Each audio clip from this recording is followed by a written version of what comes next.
Gojaznost. 15 zanimljivih činjenica koje niste znali. Činjenica broj 1. Danas više ljudi u svijetu pati od gojaznosti nego od gladi. Činjenica broj 2. Ljudi koji često doručkuju i ručaju u restoranima imaju duplo veću šansu da budu gojazni. Činjenica broj 3. Meksiko je najdeblja država na svijetu. Činjenica broj 4. Nedostatak sna može da utiče da dobijete kilogram više za manje od 7 dana. Činjenica broj 5. Gojazni vozači imaju 78% veće šanse da poginu u saobraćajnoj nesreći.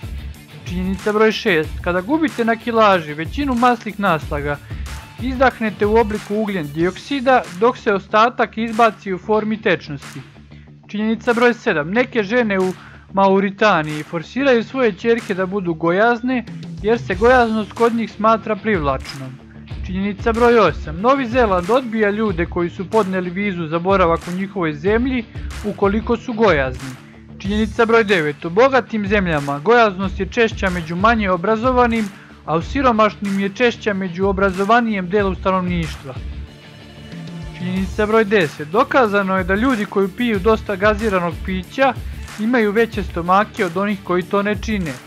Činjenica broj 11. U borbi protiv gojaznosti Francuska je zabranila gratis piće u restoranima brze hrane 2015. godine. Činjenica broj 12. Medicine drevne Grčke i Egipta su prepoznavale gojaznost kao zdravstveni poremećaj. Činjenica broj 13. Ljudi koji jedu ljutu hranu sagorevaju više kalorija i u prosjeku duže žive. Činjenica broj 14. Mnoge kulture van zapadnog svijeta gledaju na žensku gojaznost kao znak zdravlja i vitalnosti. Činjenica broj 15. Da biste sagoreli kalorije iz jednog Big Maca, Coca-Cola i pomfrita potrebno vam je 7 sati neprekidne šetnje. Za više videoklipova pretplatite se na kanal Pantopedija.